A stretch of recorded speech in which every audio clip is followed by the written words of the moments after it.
कहते हैं जब कोई अपना धोखा दे तो सबसे ज़्यादा दुख लगता है।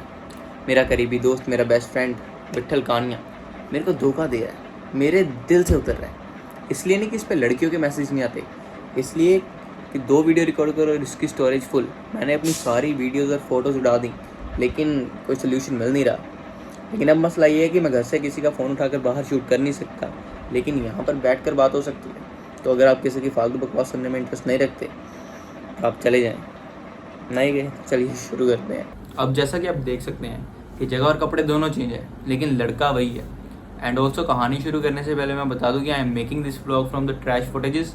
तो गायतोंडे को ये नहीं पता कि व्लॉग शुरू कैसे होगा, लेकिन ख़त्म कैसे होगा ये मालूम है।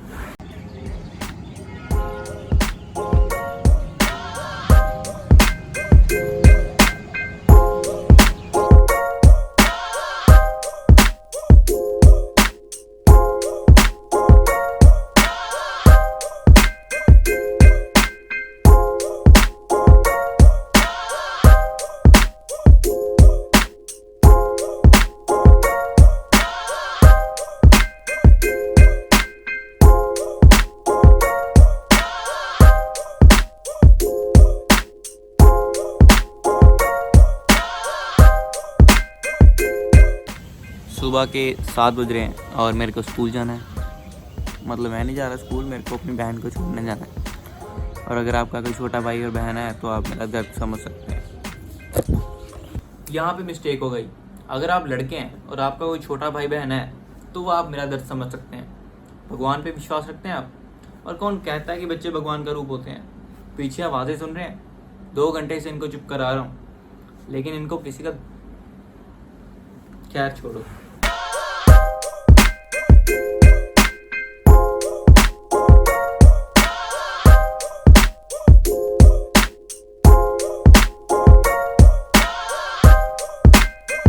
उसके बाद मैं घर वापस आया, मैंने नाश्ता पानी किया और यहाँ पर आता है कहानी में ट्विस्ट। उस दिन थी परम की पासपोर्ट के लिए अपॉइंटमेंट।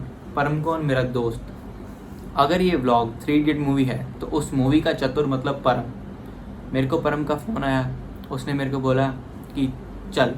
मैं आगे से बोल रहा हूँ चल। अब इस मोमेंट पे मेरे को नहीं मालूम कि उसकी पासपोर्ट के लिए अपॉइंटमेंट है, मैं उसको फोकट में बोल रहा हूँ चल। अब देखो दोस्त होते हैं हरामी, तो मैंने सेफ साइड होकर 2-4 मिनट बाद पूछ लिया कि भाई चल तो ठीक है, लेकिन जाना कहाँ पर है? तो फिर उसने मेरे को बताया कि इसकी पासपोर्ट के लिए अपॉइंटमेंट है तो वहाँ चलना है। मैंने बोला ठीक है चल पढ़ते हैं। मैंने फ़ोन रखा, 5-6 मिनट मैंने एज अ डीप थिंकर होकर सोचने के बाद सोचा कि ये तो ऊपर चला जाएगा, मैं नीचे 3-4 घंटे क्या करूँगा।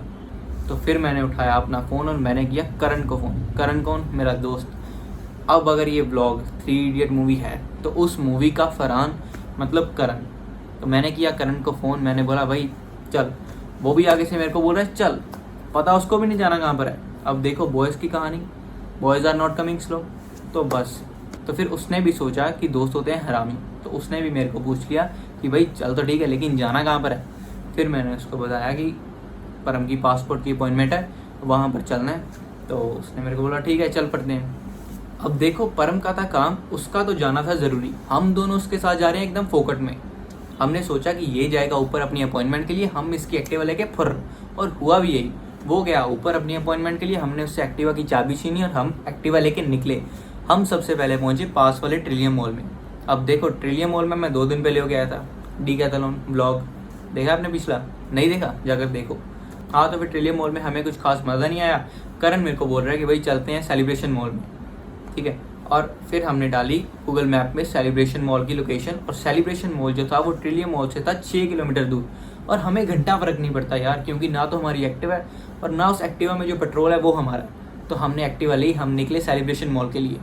सेलिब्रेशन मॉल पहुँचे तो वहाँ पर जो मैंने मंजर देखा है वो आप खुद देखो।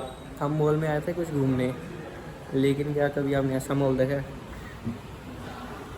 एक दुकान नहीं खुली है, एक दुकान। अब मॉल की बर्बादी का मंजर देखने के बाद हम वहाँ पर 2 मिनट बैठे, हमने उस मॉल के मालिक के हालातों के बारे में सोचा। फिर हम वहाँ से निकले, हमने रास्ते में कुछ खाया, इतने में आ गया परम का फ़ोन। वो बोल रहे हैं हाँ भाई कहाँ पर हूँ, मैं फ्री हो चुका हूँ। तो हमने वहाँ से पकड़ी स्पीड, हम सीधा पहुँचे पासपोर्ट ऑफिस। हमने लगाई एक्टिवा पार्किंग में। और यहाँ पर नोटिस करने वाली बात ये है कि जो पेट्रोल की सुई घर से चलते वक्त एकदम मिडल में थी, वो अब लास्ट की 2 रेड लाइन्स पे पहुँच चुकी है। तो हमने ट्रैफिक सिग्नल्स के जैसे उसके पेट्रोल के लेवल को भी इग्नोर किया और अंदर जाकर चुपचाप बैठ गए। इतने में जब लड़का बाहर आया तो हम एक दूसरे को देख के इतने एक्साइटेड, पता नहीं क्यों, हम तीनों एक दूसरे को देख के मुंह फाड़ के हंस रहे हैं और लोग हमें देख के हंस रहे हैं। इतने में मैंने करण को बोला कि भाई इसकी बहुत एक्टिविटी आई है, जिसको ट्रीट देना बनता है, और इसीलिए कभी कभी लगता है कि अपन इच भगवान है। खैर छोड़ो, फिर हम इसको लेके गए चाय सुट्टा पे। यहाँ पर हमने इसको ट्रीट दी और आप खुद देखें। हेलो जी, पासपोर्ट का काम हमारा हो चुका है, लड़का हमारे साथ है और इस वक्त हैं हम चाय सुट्टा पे। सुट्टा तो हम पीते नहीं, ना ही हम चाय पीते हैं, तो हमने ऑर्डर किया है कॉफ़ी और सैंडविचेस। अब इनका ये था कि पता भी तो चलना चाहिए कोई आया खाने, तो मैं एकदम साइड वाले टेबल पे जाके बैठ गया। मैंने बोला भाई तुम खा लो, मेरे को नहीं खाना, क्योंकि भूखे पेट से निवाला छीनना पाप है। तो मैंने बोला भाई तुम खा लो, मैं नहीं खा रहा। तो इन लोगों ने जो खाने की धजिया उड़ाई है, वो सब करने के बाद हम घर वापस आए हैं, और ये मेरा छोटा भाई है। वो सब करने के बाद हम घर वापस आए हैं और उस दिन के बाद आज बड़े क्रेजी सीन्स हुए हैं। आपने कभी हैंडसम लड़का देखा है, वो भी कनाडा का? आप देखें।